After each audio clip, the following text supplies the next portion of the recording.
Welcome to the show. What show is that? Welcome to the show. I'm trying to connect now. Unable to connect. If you have an internet connection, go fuck yourself, because it doesn't matter. Salvete, discipuli, discipuli. This is Myles Crisp again with another episode of the riveting series of, what's it called again? Oh, yeah. Divergent Histories. Divergent History. Yes, you can see how well prepared we are. This is a friend of mine introducing Conrad Stryker. How's it going? And he's producer of Vosto, as usual. I thought today I would basically go in about Cherokee mythology.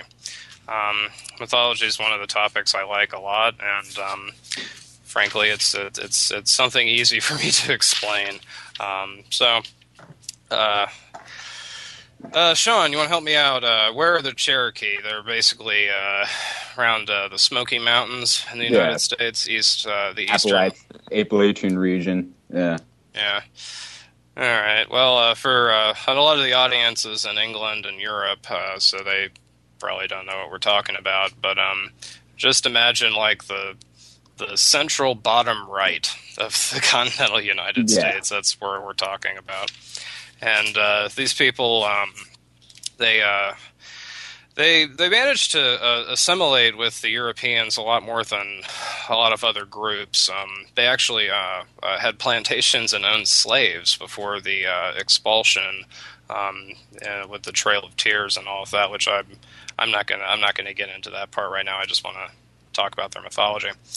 So I guess the way the Cherokee would start would be with their story of Genesis, or their creation myth, and in it, the sky is a giant blue rock. It's a dome-shaped rock, and on it, all the plants and animals and early people and everybody lived up there. And eventually, they sent down a little water bug, and the bug swam around trying to find land. It never found any, so it ended up diving beneath the waves, and it eventually carried up to the surface a little bit of mud. When it got to the surface, it expanded, basically creating all the continents as we see them today. It took a while for this land to dry, though, and the animals became impatient, so they sent down a great buzzard and asked the buzzard to fly around and see, if the land had dried yet, so that they could walk on it.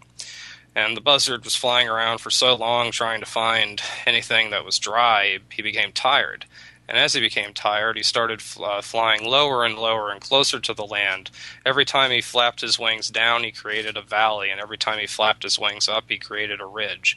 Of course, he happened to be flying over Cherokee country at this time, and that country in southern Appalachia is dominated by valleys and ridges.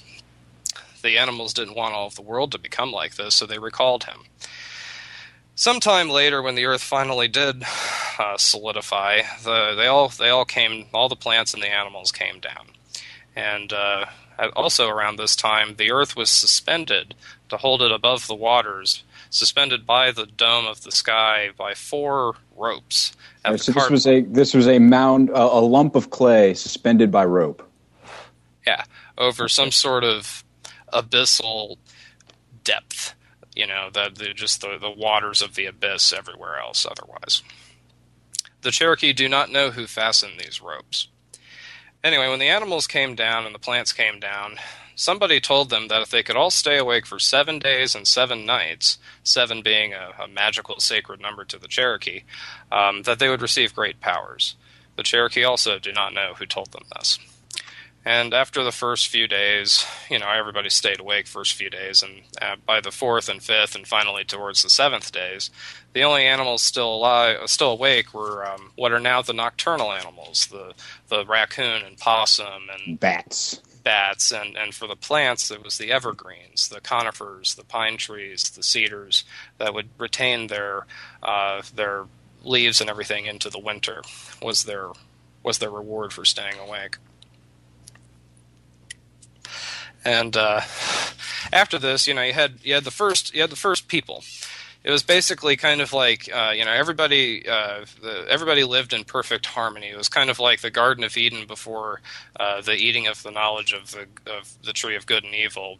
You kind of have like a singularity between creation and the creator. Yeah. Well, after this, he had two humans called brother and sister, with a capital B and a capital S respectively. One day, brother picked up a fish and slapped sister in the face. 7 days later, she gave birth to a child. 7 days later, she gave birth to another child. Excuse me, so forth and so forth. Eventually, there were so many humans that the humans were hunting for sport. They were just killing animals for the hell of it. They were overhunting. Can I stop you just for a second? Was this a part of Cherokee courtship, like just the slapping of the face with a halibut or a trout of some sort? I hope not. I mean, I really doubt it. There's another story from the Popol Vuh in South America where there's a snake on a tree and he spits in a woman's hand, and then like a year later she gives birth to a child. I don't think that. Yeah, that's obviously, that could be like, in a weird way, figuratively kind of accurate, because a snake spitting into a woman. Okay, we got it. Walking up and smacking her in the face with a fish, that's just out of left field. Like, I don't know. Was this what they were teaching their children?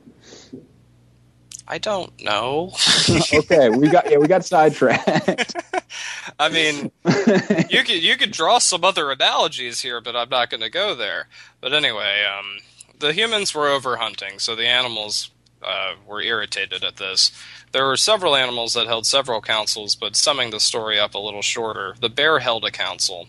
And I talked about this a little bit in last week's show, and I said a little wrong when I said that the bear invented the bow and arrow. They didn't. Man, I think, always pretty much had that.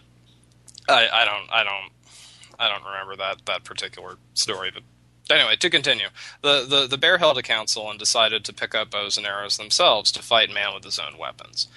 And they found that the only way they could use the bows is if they clipped off their claws. One bear did this and found he could hit a target just as well as any human. But the chief bear said that it wouldn't be a good idea for all the bears to do this, because if they did, they wouldn't be able to climb trees or catch food. So better to trust to the teeth and claws that nature gave us than to use the weapons of man.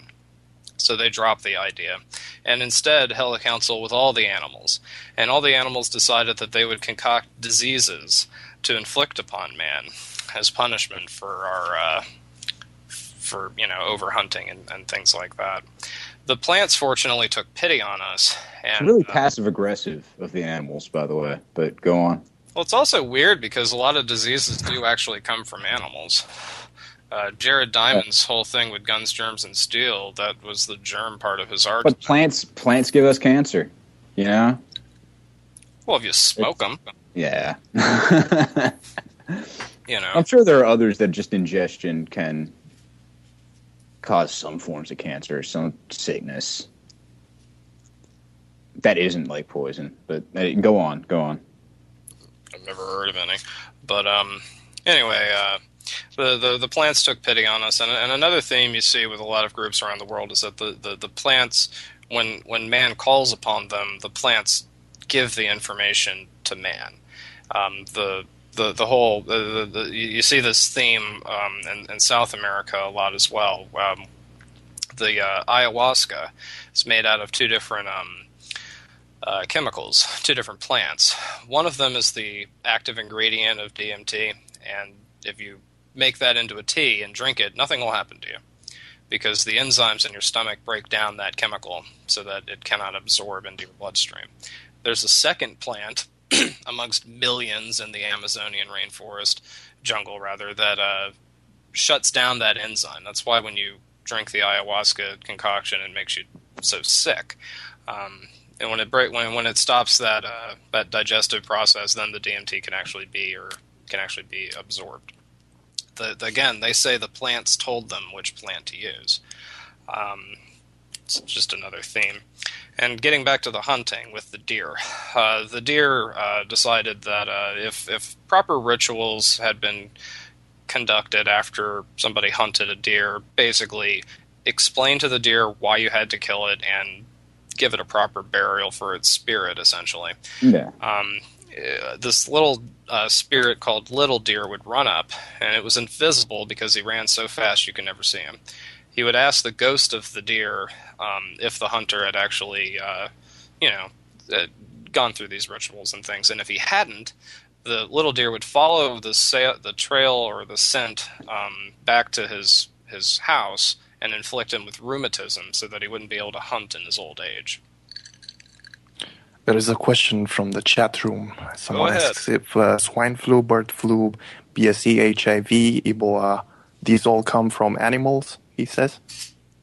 As far as I know, that sounds about right to me. Now, the thing with HIV, I've heard a lot of weird theories one way and the other. Something that it came from primates, and another that it That's the most accepted one, is that it came from like some like ape poacher down in the Congo in like. And he got a little frisky 50s with 60s. the No, I don't think it was female like apes. that. He may have eaten one or something. I don't know. There something could have gotten frisky. I guess that's a lonely life, but could have just been a really dirty dude. But he went and like got a blood transfusion or something, and that's how it got mixed into the population. They figured there was a patient zero that ended up getting a blood transfusion or like a shared needle, or somehow that got passed on in a clinic, and it just spread from there over the next 40 years. So a bestialic heroin addict poacher went to the Congo. Didn't have to be heroin addict. He could have just got like. Yeah, he could have been diabetic. I don't know. Oh, could have been diabetic, or could have gotten some kind of horrible like flu type disease down there and needed to be injected with some medicine. And at the time, maybe their conditions weren't so clean. I mean, like clean needles, that's kind of difficult to find in some places in like America today. That's why they have all those needle programs for, junkies to come in and be able to trade in their used ones for clean ones. Do they even still do? I thought they discontinued most of those. They have probably programs. discontinued those. Yeah. It's because we've been in Bush's America for the last 10 years, and anything cool like that's like, looking out for people's general well-being has been trimmed. Yeah. But, yeah. That's apparently how HIV was started. Okay. I guess I should look at the chat room, but Good thing to keep the window open. yeah, I should do that. Well, anyway, that's the long and short of the creation myth, and there's another part when it from the book Myths of the Cherokee from James Mooney, which was originally published I think in 1888. But anyway, as a thing where it gets into the reincarnation and predestiny that they have in their mythology. This pardon to the hunter is made the easier through a peculiar doctrine of reincarnation, according to which, as explained by the shamans, there is assigned to every animal a definite life term which cannot be curtailed by violent means. If it is killed before the expiration of the allotted time, the death is only temporary, and the body is immediately resurrected in its proper shape and form from the blood drops. And the animal continues its existence until the end of the predestined period, when the body is finally dissolved and the liberated spirit goes to join its kindred shades in the darkening land. The darkening, with a capital D, is the land of the dead, essentially. Land of the shades. Yeah. And it's to the west, as a lot of lands of the dead are. This idea appears in the story of the bear man and in the belief concerning the little deer. Death is thus but a temporary accident, and the killing a mere minor crime. By some priests it is held that there are 7 successive reanimations before the final end. Again, that number 7. And if you want to hear a story about the land of the dead, this is one of the most amusing stories, I think. The Cherokee believe the sun is a woman. I'm not familiar with... I think I came across one other culture that has a female sun god, but I don't. It's escaping me right now. Anyway, this would only work if the son was a woman. She once openly hated mankind because when humans look at the sun, you squint and have sort of a grimaced face, and that irritated her because she saw that when people looked at other people, they smiled and looked pleasant. So she became very jealous and decided to heat herself up a lot so that she would burn up all life on the planet, basically. So the Cherokee went to their neighbors, who apparently were mystical, or they might not even been human. We can get into that later. They're referred to as little people. But anyway, fairies, leprechauns, trickster imps. Something like that. Yes. Anyway, they told them that they would magically turn two of their men, one into a rattlesnake and another into an uktena. And the uktena is this fantastic beast that they have in their mythology. It's kind of like Satan and a dragon and the boogeyman rolled into one. Jesus. Yeah, and anyway, the plan was every day at midday, the sun, when it traversed this dome blue rock of the sky, would stop at midday at the sun's daughter's house to have lunch. And the rattlesnake and the uktena would hide behind the daughter's house, and when the sun came up to have lunch, they'd kill the sun. That would make it cool down. Well, they screwed up, and they ended up killing the sun's daughter. And if they thought the sun was pissed before, now she was really angry, and she was also begrieved and was crying, and her tears were beginning to flood the planet. So Cherokee went back to these mystical neighbors of them and asked, well, what are we going to do now? It's not as hot anymore, but now we're all going to drown. And they're like, okay, here's the plan. You send out a war party to the darkening land in the west, the land of the dead, and you bring a box with you. And when you get there, you're going to find the sun's daughter, and there's 7 of you, of course, the number 7 again, and they all brought a stick made out of a different kind of wood, I think. And anyways, when they got to the land of the dead, all the ghosts were dancing around and having their evening celebration just like they normally would back at home. And they're dancing around in this circle. The 7 men are standing outside of the circle, and every time the ghost of the sun's daughter comes around, one of them taps her with the stick. And by the time the 7th one touches her, she collapses. They put her into the box, close the lid fast, and start for home. She keeps crying and wanting to be let out, and it really became quite difficult just for them to even listen to her wails and screams. But they didn't open the box. They were told specifically, don't open the box until you get back to the village. And finally, right before they were going to get back to the village, she started complaining that she was smothering. And this time they thought she might actually be dying. So they opened the lid a little bit. And when they did, something fluttered past them, and then they heard the song of a red bird. Don't ask me what kind of red bird. It's just spelled red bird with a capital R. And whatever that is. And anyway, they cardinal, something. They get back to the village, open the box, nothing in it. And of course, now everybody knows that the red bird is the sun's daughter. This didn't actually solve the problem. So the sun had been glad when they started to the ghost country, but when they came back without her daughter, she grieved and cried, quote, my daughter, end quote, and wept until her tears made a flood upon the earth, and the people were afraid the world would be drowned. They held another council and sent their handsomest young men and women to amuse her so that she would stop crying. They danced before the sun and sang their best songs, but for a long time she kept her face covered and paid no attention. Until at last the drummer suddenly changed the song, and when she lifted up her face and was so pleased at the sight that she forgot her grief and smiled. Which kind of begs the question, if all they had to do is just put on a dance from the get-go, why'd they have to kill her daughter? And anyway. Yeah. Yeah. Yeah.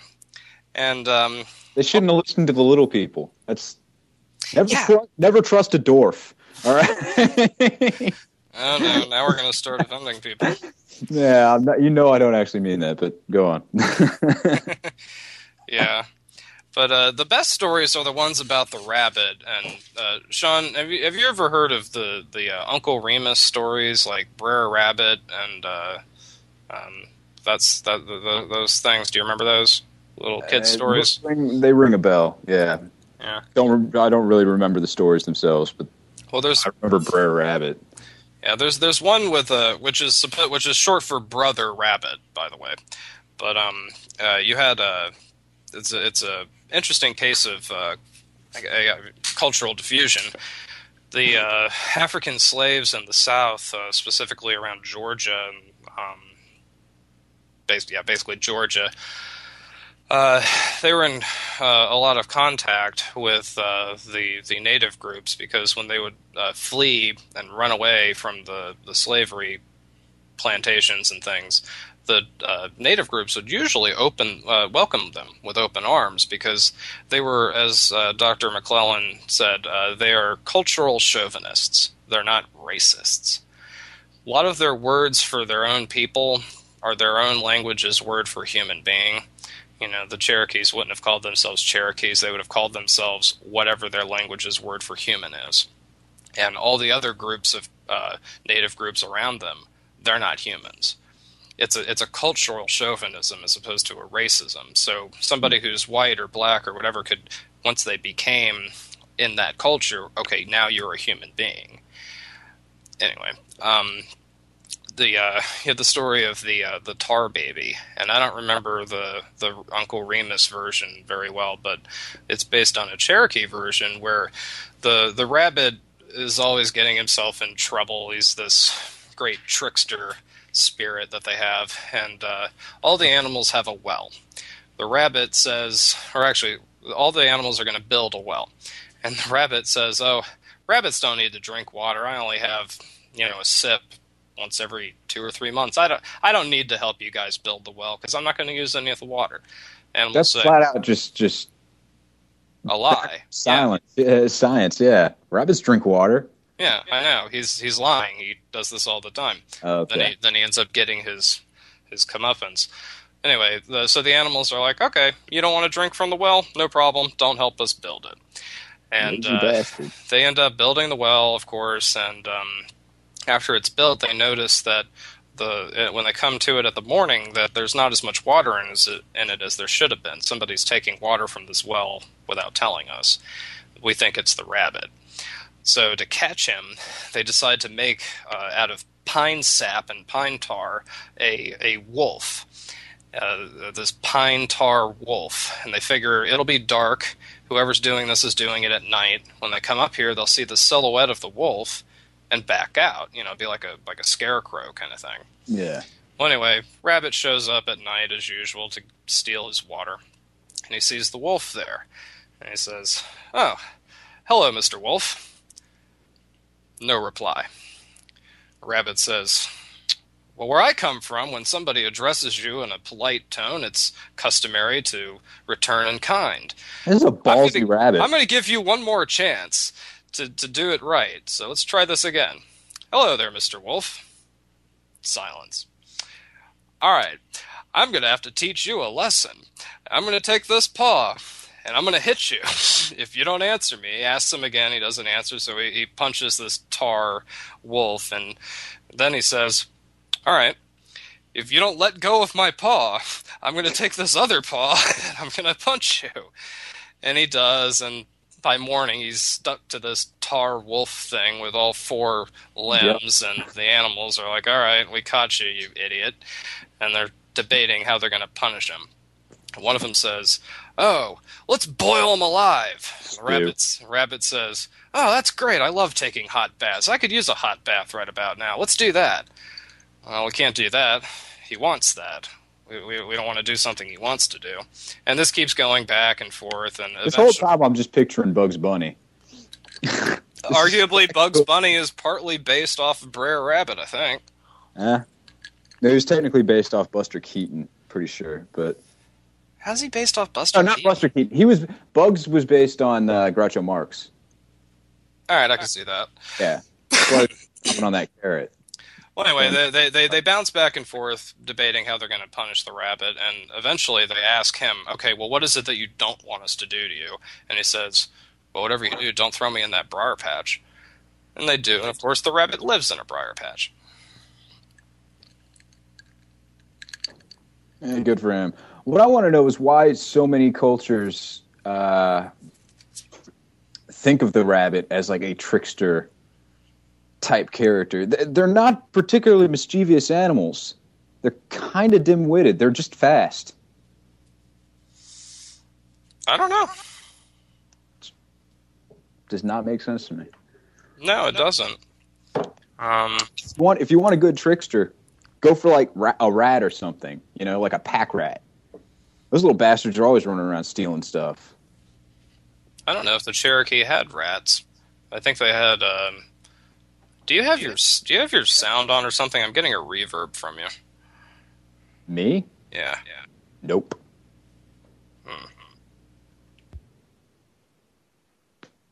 Better? Can you hear me now? I can hear you. All right, it wasn't that. I don't know. Who gives a damn? But no, I don't know if they actually had rats before the Europeans came over. They would have had like field mice and rodents in the forest and things, amongst which the rabbit is kind of closely related, wouldn't you say? I guess. Yeah. I mean, maybe there's. We don't look at rabbits all the time. We don't live in the woods. We live in houses in the 21st and in the late 20th and early 21st centuries. So, maybe they go around and piss off owls for fun. I don't know. That is a great mental image, but it would be fucking stupid of a rabbit to do that because they are And you just talked about this Brer Rabbit or whatever going and picking a fight with what he thought was a live wolf.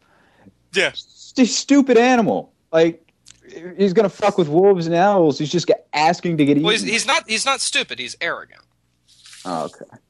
Now, let me give you another one. There are hundreds of these. This book's 500 pages long, and half of it is stuff like this. I'm just going to read it because it explains it better than I would. The story of the rabbit and the possum after a wife. The rabbit and the possum. Now notice that it's rabbit with a capital R, possum with a capital P. These are the sort of like the progenitor gods of these various animals. These are the spirits of the rabbit, the spirit of the possum. At least that's how I've been interpreting it. I could be wrong. Anyway. The rabbit and the possum each wanted a wife, but no one would marry either of them. They talked over the matter, and the rabbit said, We can't get wives here. Let's go to the next settlement. I'm the messenger for the council, and I'll tell the people that I bring an order that everybody must take a mate at once, and will surely get married at that point. Possum thought this was a fine plan, so they started off together to the next town. As the rabbit traveled faster, he got there first, and waited outside until people noticed him and took him into the townhouse. When by that they mean the house in the town, sort of like their equivalent of a meeting lodge kind of thing. Yeah. When the chief came to ask his business, the rabbit said he brought an important order from the council that everybody must get married without delay. So the chief called the people together and told them the message from the council. Every animal took a mate at once, and the rabbit got his wife. The possum traveled so slowly that he got there after the animals had mated, leaving him still without a wife. The rabbit pretended to feel sorry for him and said, Never mind, I'll carry the message to the people in the next settlement, and you hurry on as fast as you can so this time you can get your wife. So he went on to the next town, and the possum followed close after him. But when the rabbit got to the townhouse, he sent out word that, as there had been peace for so long that everybody was getting lazy, the council had ordered that there must be a war at once, and they must begin right in this townhouse. So they all began fighting, and the rabbit made 4 great... Did something just mess up? No. Alright, I just heard a noise. Anyway, So they all began fighting, but the rabbit made 4 great leaps and got away just as the possum came in the door. Everybody jumped on the possum, who had not thought to bring his weapons since he was on a wedding trip, and he could not defend himself. They had nearly beaten the life out of him when he fell over and pretended to be dead, until he saw a good chance to jump up and get away. The possum never got a wife, but he remembers the lesson, and ever since he shuts his eyes and pretends to be dead when the hunter has him in a close corner. People in Britain might not even know what the hell a possum is, but the phrase playing possum, they act like they're dead when somebody comes up to them and scares them. Anyway. That's why you see so many of them dead on the road. It's like the most common form Doesn't of work roadkill. against a car very well. Yeah, they like to just lay in the middle of the road and hope you survive. Yeah. Well, the dogs in India do the same thing, I noticed, and the cars just sort of very narrowly go between them, and then at night they rise up and stalk the streets in packs. I wonder if that's arrogance or if they just don't want to live. I viewed them as being quite suicidal. Here's another, that one's not so good. Here you go. How the deer got his horns. In the beginning, the deer had no horns, but his head was smooth just like a doe's. He was a great runner, and the rabbit was a great jumper, and the animals were all curious to know which could go farther in the same amount of time. They talked about it at length, and at last arranged a match between the two, and made a nice large pair of antlers for the prize of the winner. They were to start together from one side of a thicket, go through it, then turn around and come back, and the one who came out first would get the horns as the winner. On the day fixed, all animals were there, with the antlers put down on the ground at the edge of the thicket to mark the starting point. While everybody was admiring the horns, the rabbit said, "I don't know this part of the country." Yeah, Freudian slip, right? Mm-hmm. "I don't know this part of the country very well," said the rabbit. "I want to look through these bushes where I'm about to run." They thought this was okay, so the rabbit went into the thicket. But he was gone for so long that at last the animals suspected he must be up to one of his tricks. They sent a messenger in to look for him, and way in the middle of this thicket he found the rabbit, gnawing down the bushes and pulling them away until he had a road cleared for himself nearly to the other side. The messenger turned around quietly, came back out, and told the other animals. When the rabbit came out at last, they accused him of cheating, but he denied it until they went into the thicket, found the cleared road, and proved their point. They agreed that such a trickster had no right to enter the race at all, so they gave the horns to the deer, who was admitted to be the best runner, and he wore them ever since. They told the rabbit that as he was so fond of cutting down bushes, he might do that for a living hereafter, and so he does to this day. So if the rabbit had actually been allowed to keep his horns, the jackalope would have been a real animal. Yeah, apparently. Yeah. And then you'd have Maybe these that's where that came headed from. deer running around the woods. Now there's two companions. Too, they're called does. Yeah, I know, but those are just the females. Like even the males would be. Anyway, hunting would be impossible. But anyway, now there's a follow-up story after that. Why the deer's teeth are blunt. The rabbit felt sore because the deer had won the horns, and he resolved to get revenge. One day, soon after this race, he stretched a large grapevine across the trail and gnawed it nearly in two in the middle. Then he went back a piece, took a good run, and jumped up at the vine. He kept on running and jumping up at this vine until the deer came along and asked him what the hell he was doing. "Don't you see," says the rabbit, "I'm so strong that I could bite through that grapevine in just one jump and bite." And the deer could hardly believe this and wanted to see it done, so the rabbit ran back, made a tremendous spring, bit through the vine where he had gnawed it before, and the deer, when he saw that, said, "Well, I could do that if you can." So the rabbit stretched out a longer grapevine across the trail, but without gnawing it in the middle. The deer ran back, as he had seen the rabbit do, made a spring, and struck the grapevine right in the center. But it only flew back and threw him over on his head. He tried again and again until he was all bruised and bleeding. "Let me see your teeth," at last said the rabbit. So the deer showed him his teeth, which were long like a wolf's, but not very sharp. "No wonder you can't do it," says the rabbit. "Your teeth are too blunt to bite anything. Let me sharpen them for you like mine. My teeth are so sharp that I can cut through a stick just like a knife." And he showed him a black locust twig, which rabbits gnaw on the young shoots, and he had shaved it off very well like a knife could do it. The deer thought that was a great thing, so the rabbit got a hard stone with rough edges and filed away at the deer's teeth until they were worn down to almost gums. "It hurts," said the deer, but the rabbit said it always hurts a little when they begin to get sharp, so the deer kept quiet. "Now try it," at last said the rabbit. So the deer tried it again, but this time he couldn't bite anything at all. "Now you've paid for your horns," said the rabbit, as he jumped away through the bushes. Ever since then, the deer's teeth are so blunt that he cannot chew anything but grass and leaves. And part 3. What became of the rabbit? The deer was very angry at the rabbit. Sophie was put in a stew. Well, the deer was very angry at the rabbit for filing down his teeth and determined to get his revenge, but he kept still and pretended to be friendly until the rabbit was off his guard. Then one day, as they were going along together talking, he challenged the rabbit to jump against him. Now the rabbit is a great jumper, and everyone knows that, so he agreed.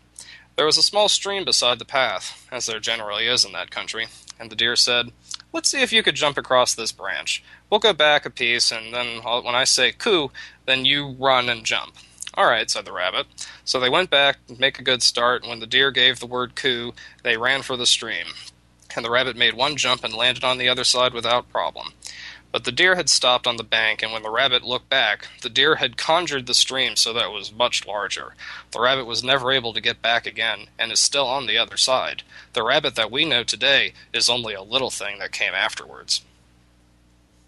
So there used to be giant rabbits, according to Cherokee mythology. Which were apparently assholes. Yeah. Well, thank God that the deer got rid of them, huh? Yeah. Yeah, but I mean, I don't know. I just love these stories. There's another one that I don't have to read from the book. I remember it enough. The deer, the rabbit challenges an otter to hunting ducks, and river otters can swim up underneath a duck, grab its feet, pull it under, and that's how they hunt. Well, the rabbit challenged the otter to, we rabbits are the best duck hunters in the world, blah blah blah. And otter says, "Well, we otters are pretty good hunters too. Well, let's have a bet. See who's the best hunter." And since the rabbit had no idea how to hunt otters, he said that the otter should go first.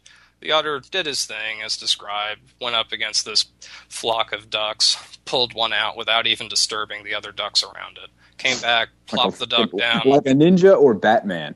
Yeah, ninja otter. But, that sounds like a shitty Disney movie. But, anyways... You just put that out into the world. That's going to happen now. I hope you're happy with yourself. Yeah. Well, it happened that time I said, when the hell is Senator Byrd gonna die? And 2 days later, the man was dead. But synchronicity. Yeah. I like his highways to nowhere though in West Virginia. Very handy. Anyway, I'm getting off topic. So finally, it was the rabbit's turn, and the rabbit, meanwhile, had secured himself a rope that he made out of vines while the otter was doing his thing, and he figured he would go over there and try to lasso one of these ducks. So he dove under the water like he saw the otter, and he got like halfway to the flock, burst out of the water gasping for breath. Scared most of the ducks away, and as they were flying past him, he threw his lasso and caught one. And it took him up with him. And it kept going higher and higher and higher, and finally he's like, I guess I might as well let go now. It's only going to get higher. And he let go, and luck was on his side. He fell into a hollowed out, you know how if a tree catches on fire, it could become sort of hollowed out over time, and the inside of it filled with leaves.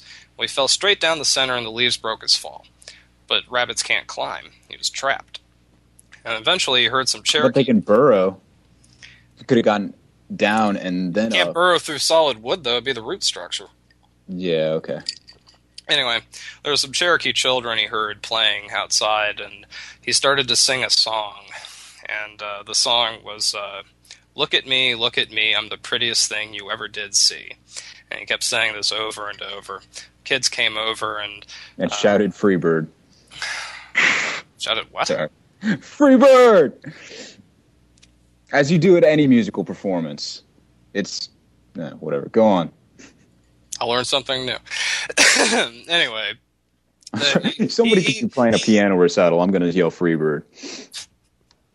Yeah, do that with Ben's recital someday. Anyway, the rabbit talks to the kids and is like, "Look, I'm the most beautiful thing in the world. You should cut a door so that you could see me.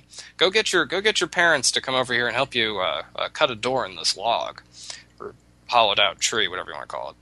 And they go and come back, and the one of the fathers drills a little hole, just so that they could peek in and see what this thing is. And as soon as they do that, the rabbit puts his paw on the hole and says, no, you need to let a lot of light in so that you could really see my true beauty. So cut a whole door, and when you do that, then you can see me. And of course they do that, and as soon as they open it, he runs off into the thicket. I mean, that's not too bad. That's just clever, I guess. That's the other theme. Being clever to overcome adversaries. The theme is that animals have, like the bear has... But he got into that situation by being a dumbass in the first place. So it's a double-edged sword. By being an arrogant, just prick, he got carried off by a duck and dropped into a hollow tree. I think the rabbit's supposed to represent humanity. Yeah, then in the chat room was just asking moments ago, why is the rabbit so revered in Cherokee lore? I wish I could answer that. I don't know. I just know that he is. I think he represents humanity, and the arrogance and cunning of the rabbit are human characteristics. Humans have the intelligence to get themselves out of very, very bad situations, but it's that same intelligence half the time that gets us into the bad situations to begin with. Why they attached it to the rabbit? I can get back to you guys on that next week. That's really good question. I should be able to answer that. I haven't read all 500 pages of this book recently, but I will do that. I think I could find an answer for you on that. So thank you, whoever said that. Okay, now where were we? Well, I mean, just going, about the arrogance of man. Oh yeah. Well, that. Yeah, we were already on that line of discussion when the question came up, weren't we? Yeah. All right. So, next myth.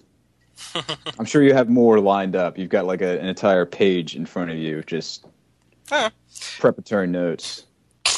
Yeah, I'll shut up about the squirrel. This is actually a sad one. The owl gets married. A widow of one daughter was always warning the girl that she must be sure to get a good hunter for her husband when she got married. The young woman listened and promised to do as her mother advised. At last a suitor came to ask the mother for the girl, but the widow told him that only a good hunter could have her daughter. "I'm just that kind of person," said the lover, and again asked her to speak for him to the young woman. So the mother went to the girl and told her a young man had come a courting, and as he was a good hunter, she advised her daughter to take him. "Just as you say," said the girl. So when he came again, the matter was all arranged, and went to live with the girl. By the way, a man going to live with the wife, that's called matrilocal or uxorolocal living tendencies. The next morning he got ready and said he would go hunting. But before he started, he changed his mind and said he would go fishing instead. He was gone all day and came home very late at night, bringing only 3 small fish, saying that he had had no luck, but would have better success tomorrow. The next morning he started off again to fish, and was gone all day, but came home at night with only 2 worthless little spring lizards, and the same excuse. The next day he said he would go hunting, this time instead of fishing. But he was gone again until night, and returned only with a handful of scraps that he had found where some hunters had cut up a deer. By this time the old woman was suspicious, so the next morning when he started off again, and, as he said, to go fishing, she told her daughter to follow him secretly and see what he was doing. The girl followed through the woods and kept him in sight until they came down to a river, where she saw her husband change into a hooting owl, and fly over to a pile of driftwood near the water and cry out, like an owl, hoo, hoo, hoo. She was surprised and very angry and said to herself, I thought I had married a man, but instead, my man is only an owl. She watched and saw the owl. Or maybe Zeus. This is sounding like Zeus. Go on. She watched and saw the owl look into the water for a long time, and at last swoop down and bring up in his claws a handful of sand, from which he picked out a crayfish. And then he flew across to the bank, took the form of a man again, and started home with the crayfish. His wife hurried on ahead through the woods to get home before he did. When he came home with the crayfish in his hand, she asked him where all the other fish he had caught. He said he had none because an owl had frightened them all away. I think you are the owl, said his wife, and drove him out of the house. The owl went into the woods, and there he pined away with grief and love until there was no flesh left on any part of his body except his head. Is that the end of the story? Yep. That's depressing. I told you. Why couldn't he just, why did he have to turn into an owl in order to fish or hunt or whatever? Or was it just that during he was an owl, and he wanted to marry this human woman, and in order to do that, he had to be a hunter, and he couldn't hunt as a man. Why not if he was turning into one and she thought he was a man? I don't know. Yeah.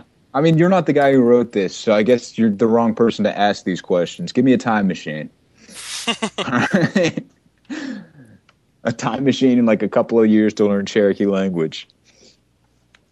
Have fun with that. You want to know what the word for owl is? Or the spring lizard, in parentheses, it says duega. Duega. Yeah. That's not too bad. And the hooting owl is called a Uguku. Uguku. Uguku. See? Yeah, that's also entirely pronounceable. Sure. Of course, it's not onomatopoetic the way the Egyptian words for animals are. Like a donkey in ancient Egyptian is actually called an aah, and a cat is called a mea. I like that. Yeah, they're onomatopoetic. So a dog was like a wolf or an arf or something? Yeah, something like that. Cool. Yeah. You hear the word for camels, man. Have you ever heard the noise a camel makes? Yeah, they're disgusting creatures. Yeah. I rode a camel once. Terrible. Yeah, well, get you. Would you guys like to have a 10-minute break or something? Sure. Yeah, that'll work. So what do I need to do?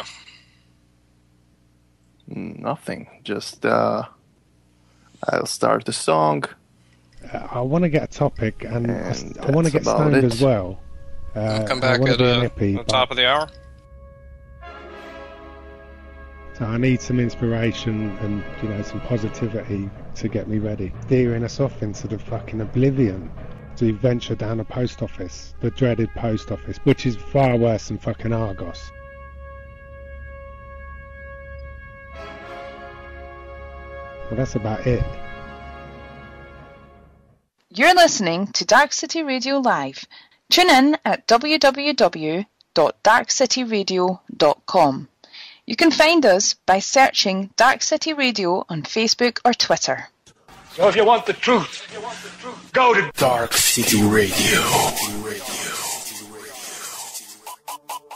Alright, welcome back to Dark City Radio with Divergent History, Myles Crisp and Sean. Welcome back, guys. Oh, his name's supposed to be Conrad. We screwed up.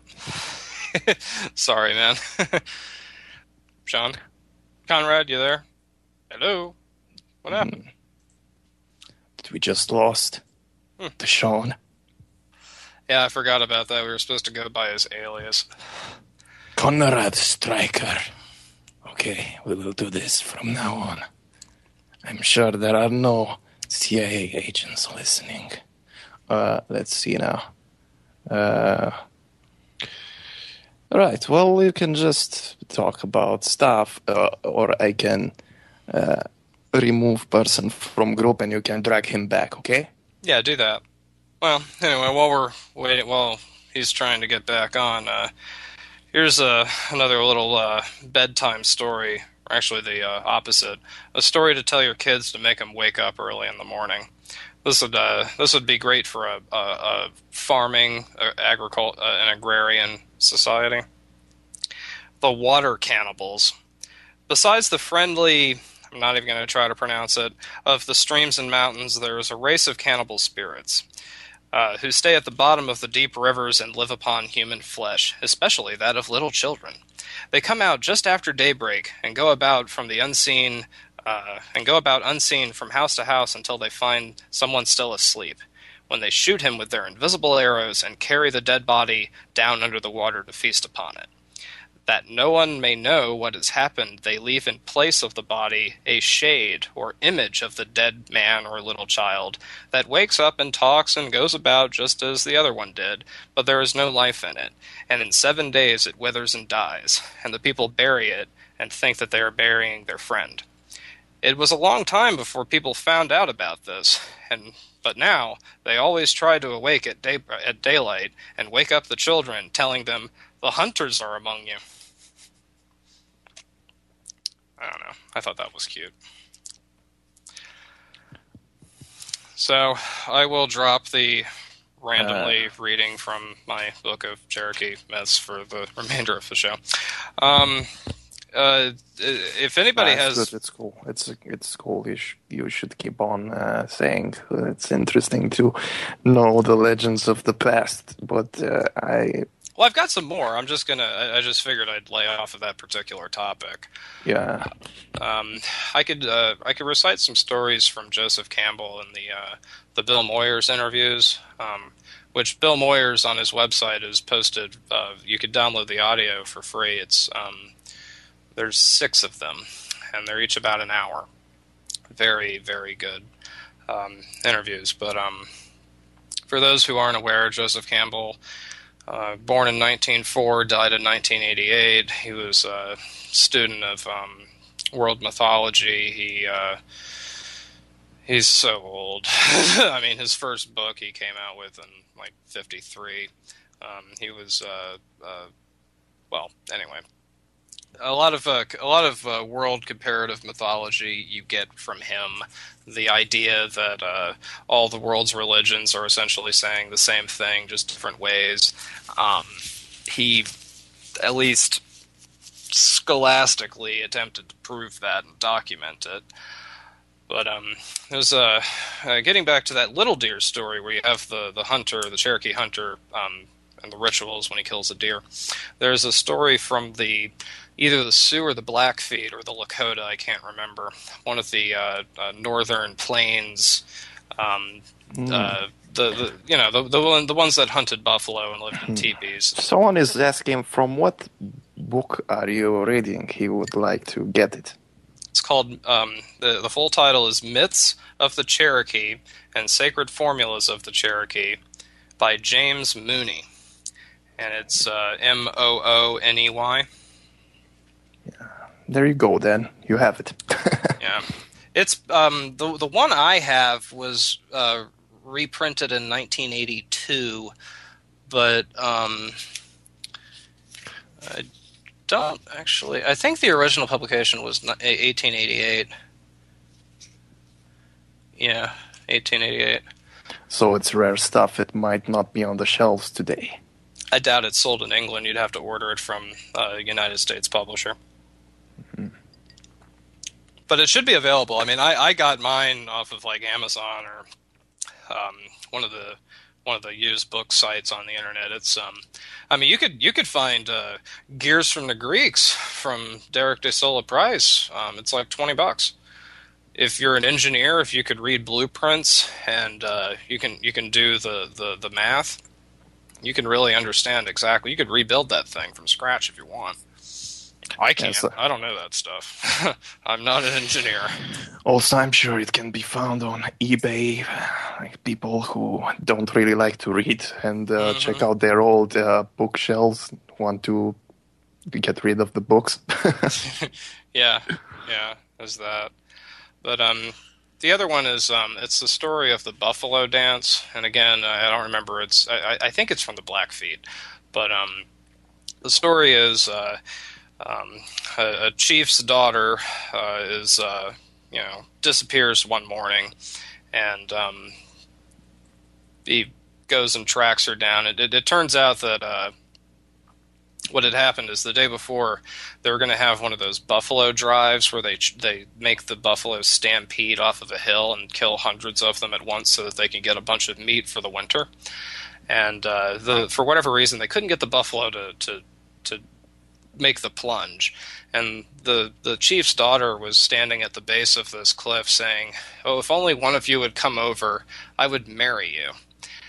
Well, they all start stampeding, and that was a surprise. But surprise, too, was when one of the buffalo got up, walked up to her, and said in her language, "All right, girl, let's go."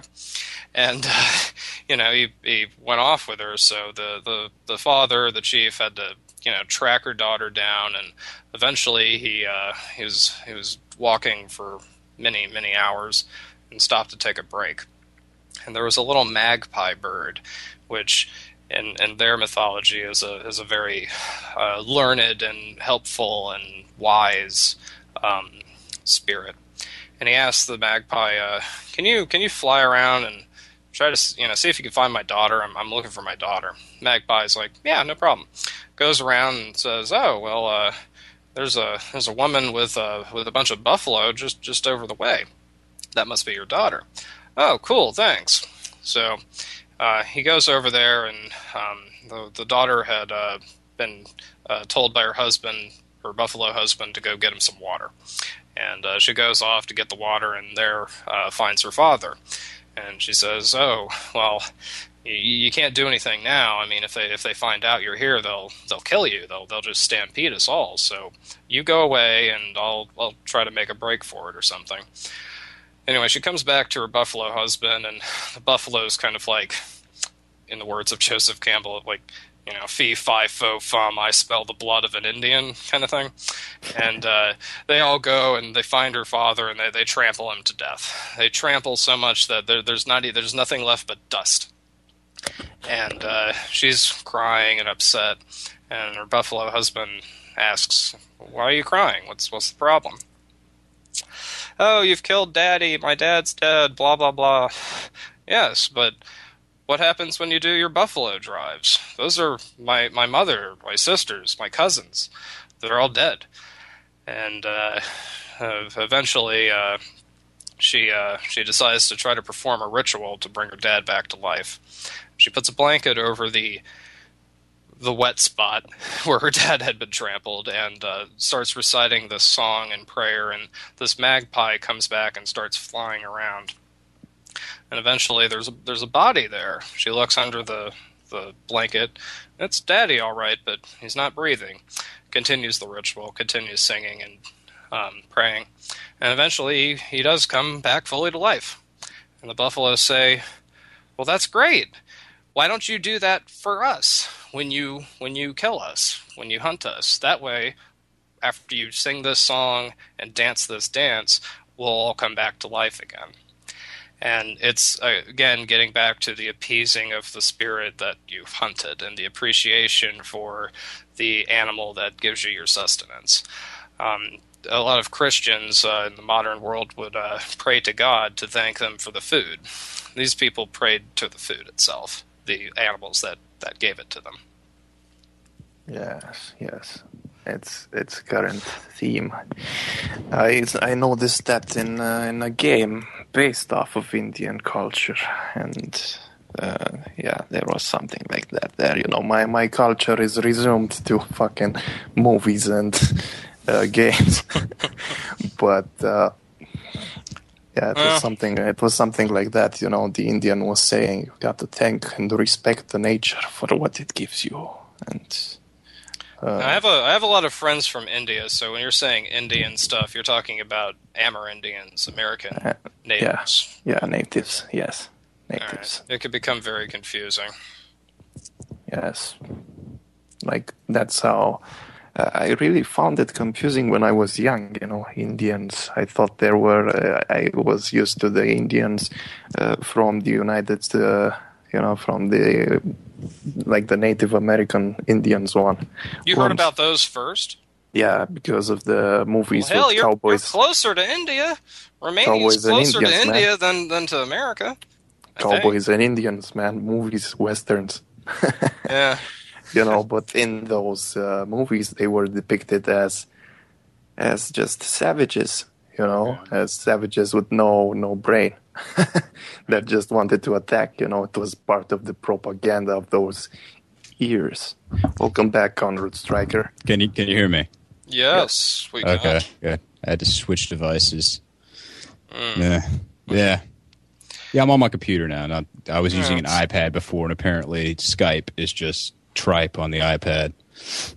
An Apple product failed. Go figure. Yeah, right. Hey, do you have any legends on with turtles? Well, there's the story of the tortoise and the hare that I told last time. I could tell you that again if you want. I was paying very much attention. Yes. No, that was from last week. Sean, what's the white people version of the tortoise and the hare? Is basically they challenge each other to a race. The tortoise slowly and steadily wins the race because the hare keeps on taking breaks, and if you watch a cartoon, probably trying to play tricks on the tortoise the entire time. Mm-hmm. The Cherokee version of it is the tortoise was challenging the rabbit to a race over 3 mountain ridges, starting at the top of the 4th ridge. And whoever got to the 3rd ridge down won. Well, the turtle the day before got his 3 cousins to sit just below the tops of the 3 ridges down from the starting point. So when the rabbit took off down the hill, and the other thing was the rabbit gave the tortoise a head start. The rabbit started at the top of the 4th ridge, and the rabbit started at the base of that, so he had a head start. And when the rabbit came down the hill and looked up, he saw that the turtle was already almost at the top. Oh crap, I gotta run faster. Gets to the top of it just in time to see the turtle cresting the next ridge. Runs over as fast as he can, just in time to see Are you still there? I'm still here. Are you? Yeah. Alright, what happened? Don't know. iPads, man. Use the computorium next I'm on time. He's on the computorium now. Okay, let's move on. Well, anyway, the rabbit lost because he couldn't tell the difference between one turtle and another. So it was the 3rd turtle that ended up, the 3rd of his cousins that ended up actually winning. Again, it's trickery, cunning, and deceit over physical ability. Man can hunt a grizzly bear. A grizzly bear can kick our ass very easily.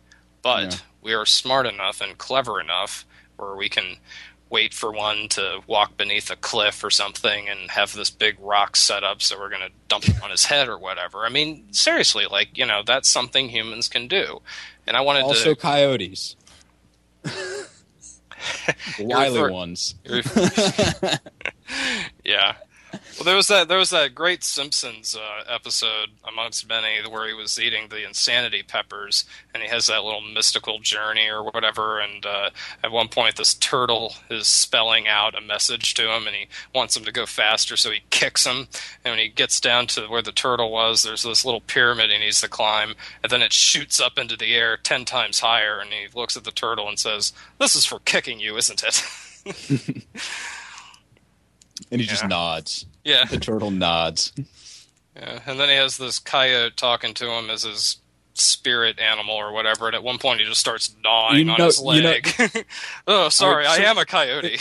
Apparently we're just talking about The Simpsons now, but you know who voiced that coyote, right? That was Johnny Cash. No shit, really? Uh-huh. That's cool. Yeah. The Simpsons is just absolutely fantastic. Back to turtles, but the only thing I could really add on that subject are, they're cool when they're teenage. Are you there? Yeah, I'm still here. Yeah. Teenage Mutant Ninja Turtle reference. Yeah. That's all I've got on the subject of turtles. That's it. And Gamera, who is friend to all children. Yes.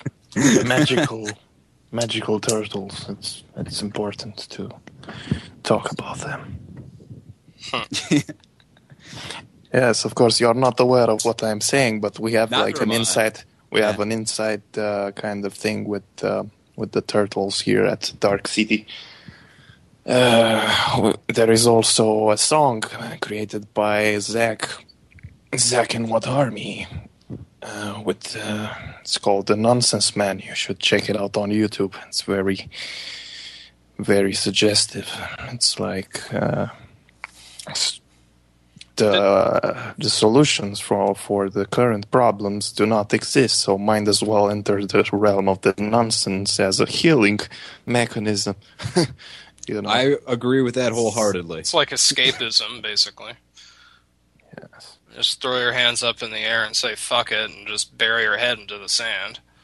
No, when you accept that most of everything in the world is nonsense, then the only sane answer to that is more nonsense. Embracing the nonsense and the absurdity of it all. Yes, and actually the next show after this one is called Summoning the Nonsense with Zachary Winchester. Very cool. Yes.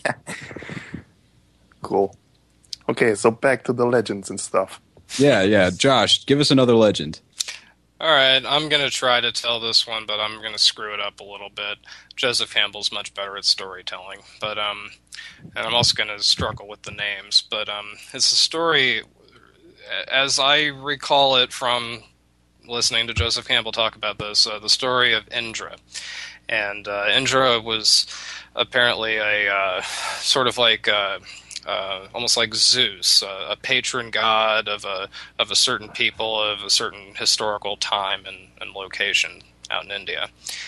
And the story goes that he was building a palace for himself because he had this box of thunderbolts, and there was a demon, I'm going to say this wrong, named Vuptra, and he was... How do you spell that?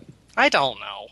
And you've got it written down. You know no, how I it's don't. spelled. I don't. I'm recalling listening to a man talk about this. I could look it up in the transcript of... Yeah, all right. No, that'll take too long.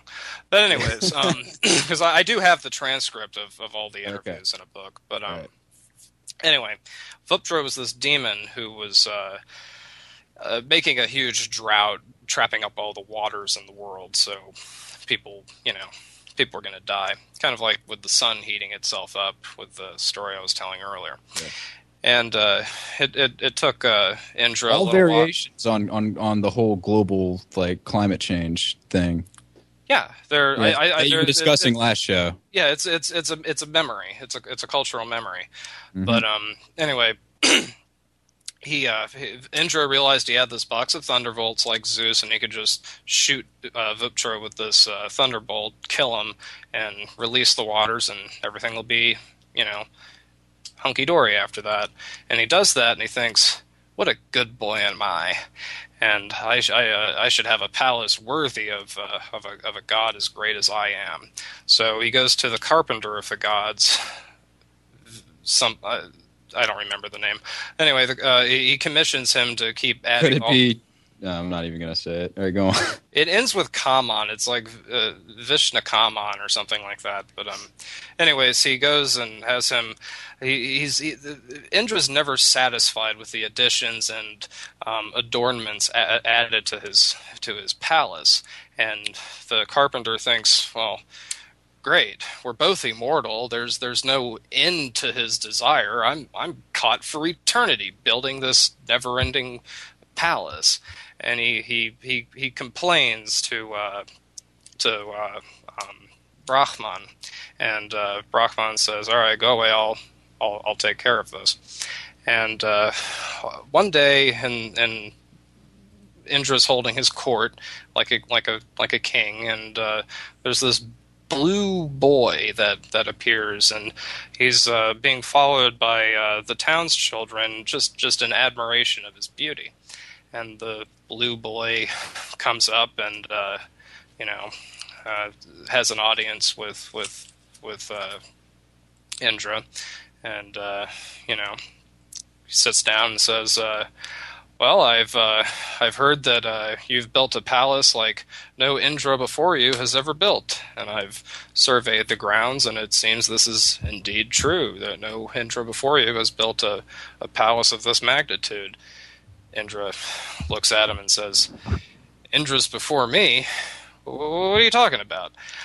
And the boy says, "Oh, I've seen them come and go. And after this, a procession of ants start marching in lockstep on the grounds, thousands of them." And Indra shivers and asks why the boy is laughing all of a sudden. And the boy says, "Don't ask unless you are willing to be heard." And he says, just tell me, go ahead. And the boy says, "Former Indras all. From the highest enlightenment, they reached that summit. They struck down a demon with the thunderbolts and thought, 'Oh, I'm the shit,' and then down they go." The cost of arrogance.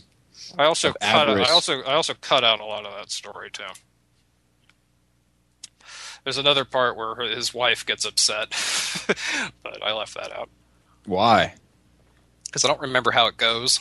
Oh, okay. I'm just recalling this from memory. So his wife could have had something very important to the story to say, and you're just completely omitting it. No, I mean the part is that after he finds out about this, he decides to quit the building project. The carpenter got what he wanted out of this, and he decides to give up his job basically and go live out in the woods as an ascetic yogi. And when his wife gets word of this, she's really, really pissed because she wants to be a queen. She doesn't want to live out in the fucking woods.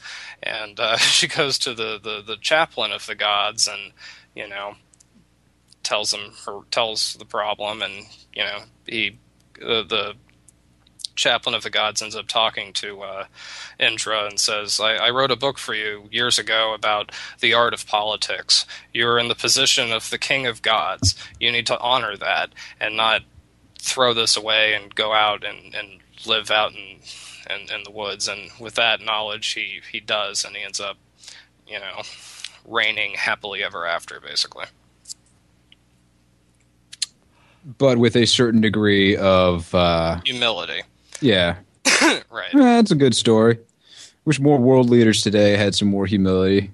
Thought about turning it into an ant in the next life if they keep on starting pointless wars and what have you. Right. I could get in a little bit of no, I'm not touching Christianity with a 10-foot pole. Why not? I've been batting back and forth with my grandfather, who is intense Southern Baptist, in the sense that he very, very much believes that people should have an intellectual understanding and interpretation of the Bible on their own terms, that you can't have it dictated from a church authority. That's one of the reasons why the Baptists are so splintered. That is not most of the Southern Baptists I've ever met, including people in my own family. If the people I know who call themselves Southern Baptists aren't all usually about. He doesn't call himself a Southern Baptist. Oh, okay. He calls because they're more fundamentalists than anything. It's not all of them, but he thinks the Southern Baptists are basically full of crap.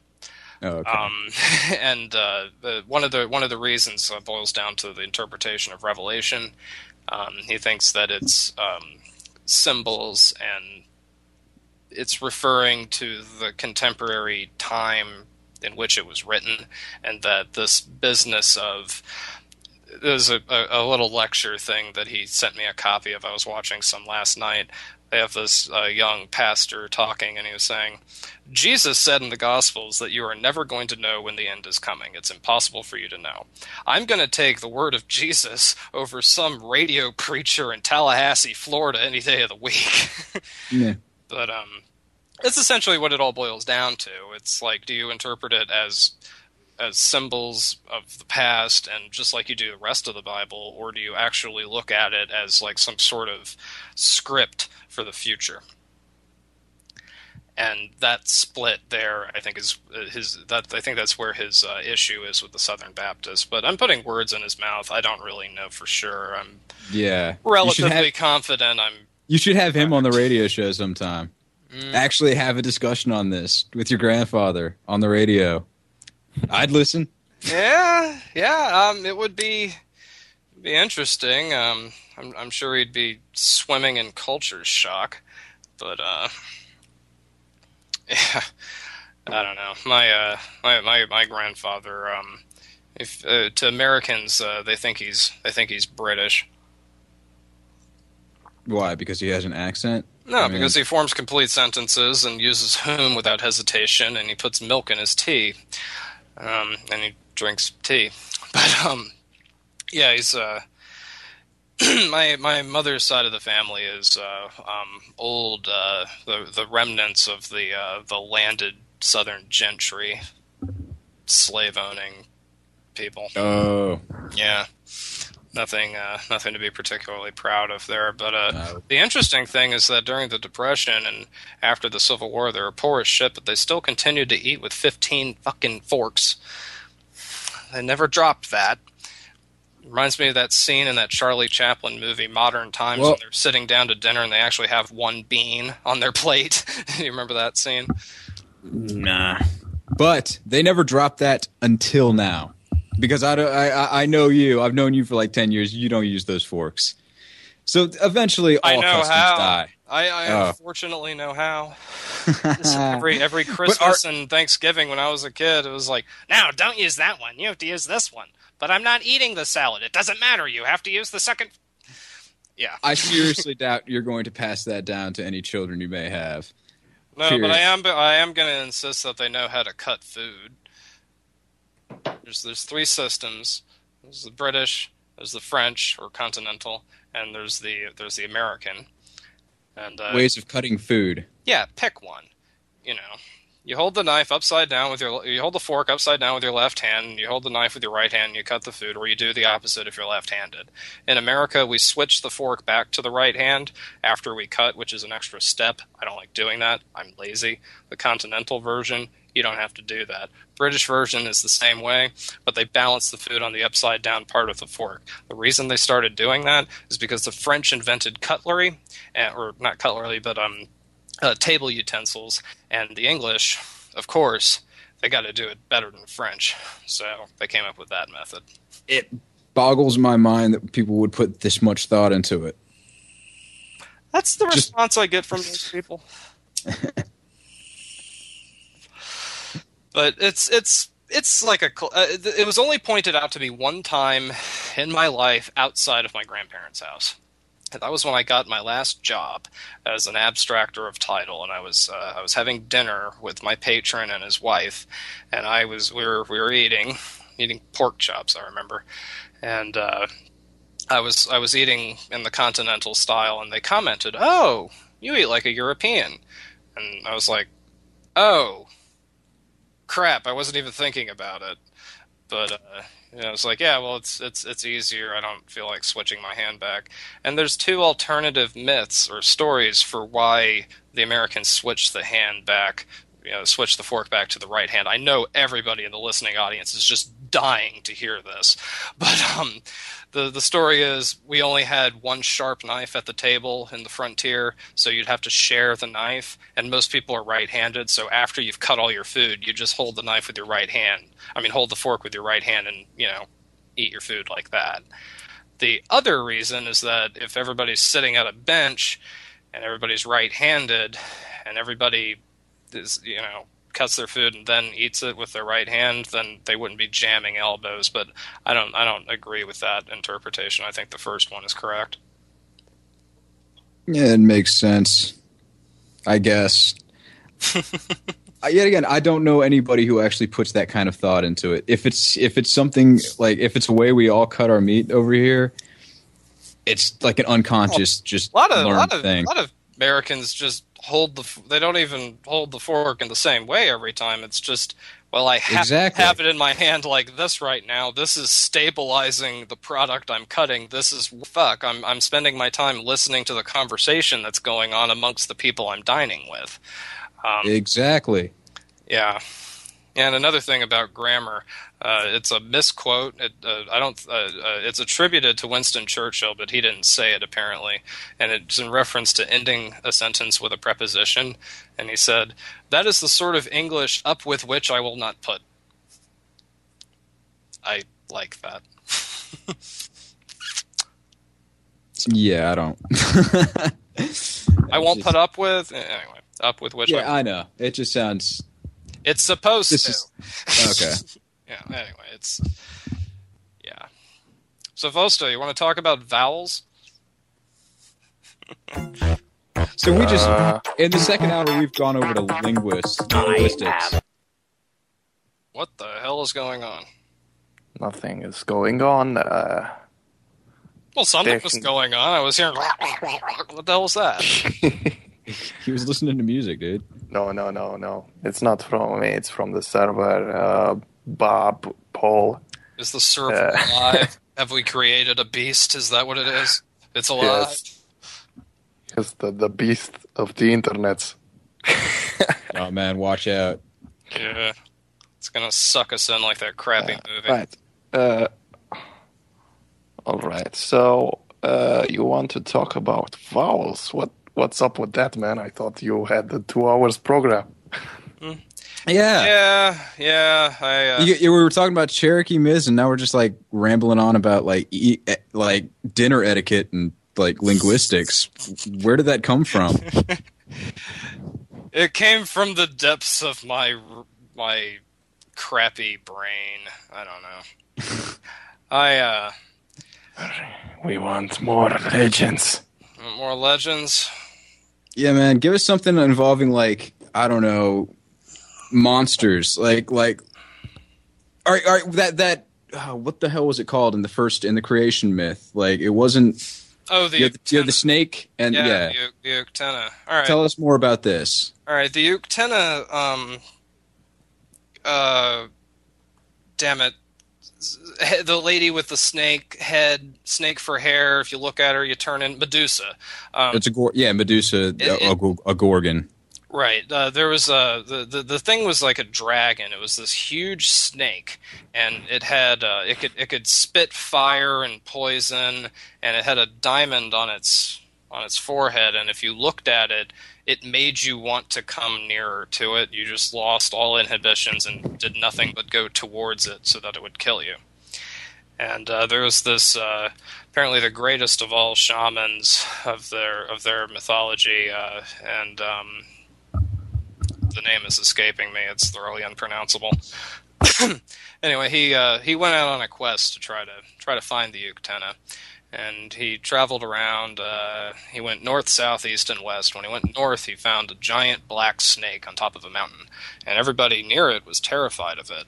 He went up there and just laughed at it because that wasn't what he was looking for. Then he finds a giant frog. People are terrified of this giant frog, and he laughs at him for being afraid of merely a frog. And eventually, he finally finds this Uktena on top of a mountain, sunning itself in the Smokies, which is, by the way, the highest of the mountains in the eastern United States. And pretty sure they are. There's also big ones in New Hampshire. But anyways, finds the thing. It doesn't notice him. He sneaks away, runs down the mountainside as far as he can in one breath, stops, and creates a ring with a ditch around it. And inside that ditch, he puts a bunch of pine cones, and they're magic pine cones, lights them on fire, has a ritual or something, and makes that like a safe circle. And he rushes up the hill again, gets the Uktena's attention so that it would start chasing it. And in order to kill the Uktena, you had to hit it in the 7th scale from the head, which was where the heart was located. He shot the arrow, hit its heart through that 7th scale, and the corpse of the Uktena started rolling down the hill. Well, he bounded down the hill, jumped over the fire, and stayed in his little circle.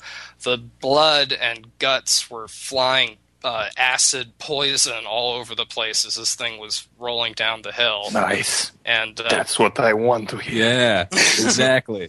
Well, why did you start with this? Yeah, because I didn't think I'd be able to tell it that well, but I still can't remember the dude's name, but it's like Ayanawiki or something like that. But anyways, because he made that trench around, the poison, acid, blood, and everything flowed around him down the mountainside, and he waited for the fires to die out, and he called upon every scavenging bird in existence to come right there, right now, and eat this thing up. And within a matter of hours, there was nothing but bones left, and that's when he found in the branch of a tree that had been carried up from some bird or whatever, the diamond that was on the crown of its head. He wrapped it up carefully in a rag or something, and ever since was the most powerful shaman because he possessed that relic. It's a good story. Yeah. Do you have any more Utena stories? Or is that the only one? That's the only one I've got. Nice. If I go through the book again, I can come up with some more. But you told me we were going to be talking about Cherokee myths and legends, the last thing I thought you were going to talk about was like a acid blooded, fire breathing dragon with a diamond on its head. Like, that is pretty cool. You know, the thing that interests me the most about the story is the fact that the Cherokee knew what diamonds were. That is kind of surprising.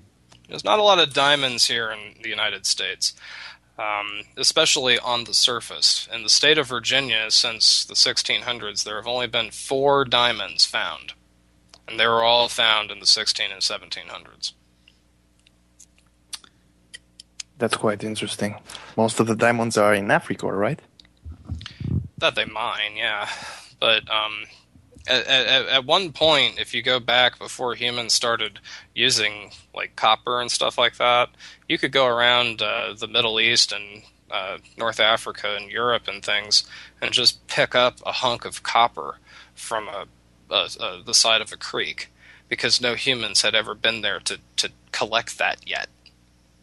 That didn't last very long, but there was a period before people were actually utilizing these resources where you could just pretty much find them laying around at a relatively high concentration, more than you see now, because you had so many millions of years of deposition. With the way the geology is almost anywhere in the world, there's a little bit of almost everything. The matter is in concentration, and it might be 1 ounce out of 10 to the 26th power tons of rock, where you've got that 1 little ounce of diamond or gold or whatever, but it's there. There was actually people that panned for gold on the Absco Creek in Northern Virginia, which I think is hilarious, because there was an iron mine there in the 1600s, and that couldn't even last because the iron was so poor. There was also just a shit ton of pyrite in that area. It's the one thing I know. Yeah, and there so was, of course they were panning for gold because they thought they were finding it.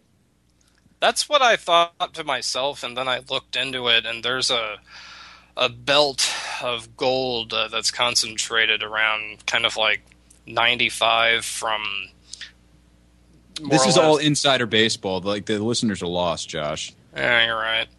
Well, anyway, there's a tiny bit of Eastern Virginia where people actually there's a bit of gold, but it's okay. Not much. It's really not much. There's also so give us another myth or legend. Like, I know you've got your books around you. You've got your notes that I know you've taken. Come on, dude. I don't know. I'm having like writer's block right now.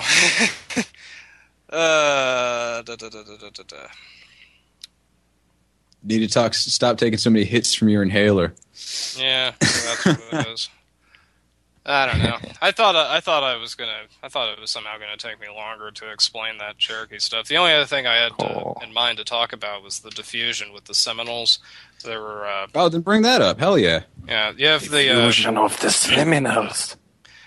To explain a little better, the Cherokee called it the 5 civilized tribes. There were 4 neighboring tribes that they were more or less friendly with. They still fought with them from time to time, but they respected them because they had similar beliefs. Kind of like various Greek cities. They'll go to war with each other, but they're still Greek. Yeah. However, it's weird because Cherokee is a different language family. It's part of the Iroquoian language family, and the other tribes around them were from other language families. So they spoke languages as different as English is from Chinese relative to each other. And these 5 civilized tribes are the Cherokee, Creek, Choctaw, Chickasaw, and Seminole. The Seminoles were the furthest south located, and they ended up escaping to Spanish Florida because white people were taking their land, and the Spanish were nominally in Florida. And they held out in the Everglades for like a long time. Mm-hmm. And the other thing is escaped slaves would run down into Spanish Florida. Again, because it was essentially lawless. I mean, not only that, cities where the Spanish were actually held out, and that was it. I recently read that like the Seminole Nation or whatever had abolished slavery within their borders of their reservations and everything. It's quite possible because the Cherokees around that time. The Cherokees, so they were a safe haven. Yeah, for runaway slaves. Yeah, and that's where you get the mix of these stories. So you get the Brer Rabbit and things like that with all of these the similarities to the Cherokee mythology. That happened again because they were cultural chauvinists. They weren't racists. They accepted these these escaped slaves into their number. And when Andrew Jackson went down there after Spain sold us Florida in the 1820s, I think, he went and, because of the Fugitive Slave Act, he went and confiscated all the black people that he could find. They didn't even speak English. A lot of them were third generation at that point. But because of the way the law was written, they had to give them back. The Seminole didn't like that, so they put up a fight. And that's when you start getting these Eastern Indians in the South being shipped off to Indian Territory, which did not become the state of Oklahoma until, I think it was 1909 or 1911. No, it's 1909, I think. I'll have to look that up. Or anybody can look that up. Who cares? First decade of the 20th century. And then you have the Trail of Tears, and I think it was 43 or 38 that made all of the Eastern Cherokee go out there. There's an Eastern Cherokee reservation, though, in the Smoky Mountains in western North Carolina.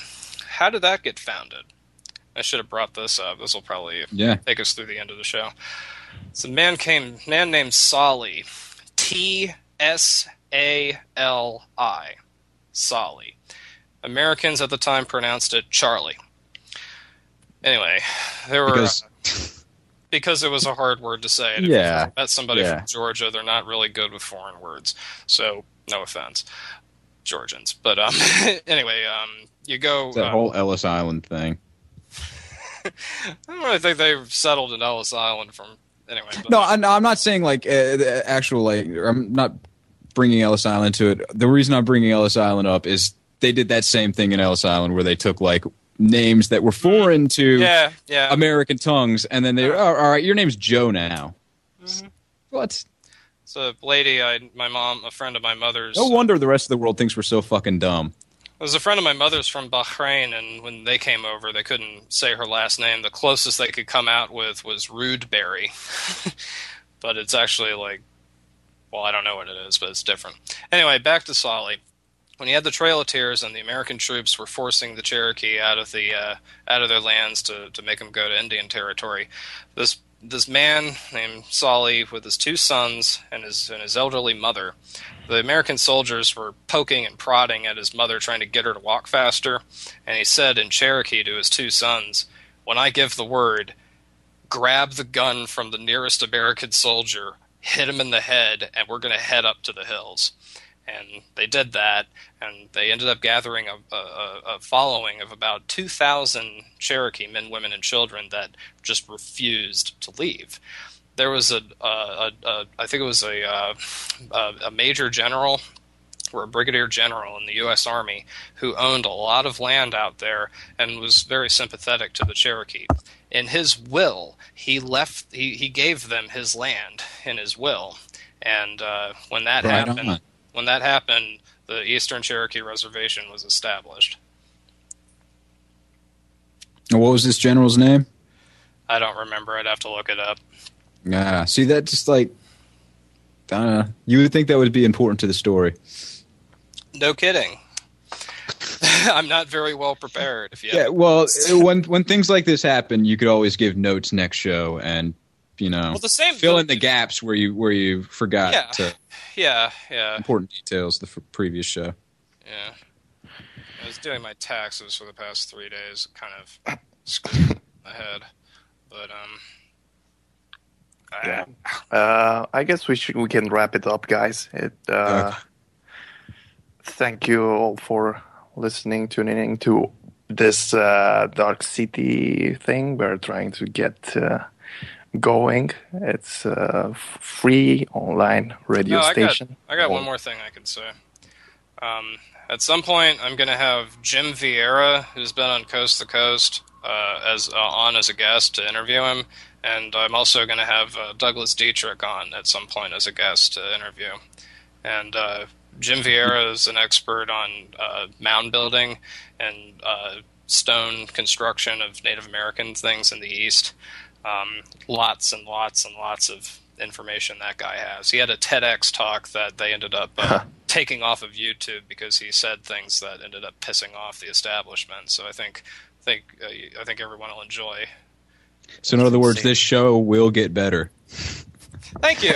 Yeah, that's what I meant to say. That stuff will be insane when you will bring the guests. You will interview them, and they will have really good information to share, and you would make a really good conversation. I can almost imagine it. If you want, when you do a solo operation, you can do it not necessarily 2 hours. If you think that you want to do a more when you have no important guest or something, we can reduce that if you want. Yeah, but if you can... I'll do better next time. No, it's an awesome show, man. Don't get me wrong. It's great, No, I thought it was. I really did mistime this because I figured okay, yeah, that'll take 2 hours, and it took an hour. Always have backup material, brother. Yeah. I mean, I could just start ranting and raving about aliens again, but I think we pretty much covered that last time. That always is a good topic because they're out there, man. Really? You seen them? They give you their address. They tell you how they get here.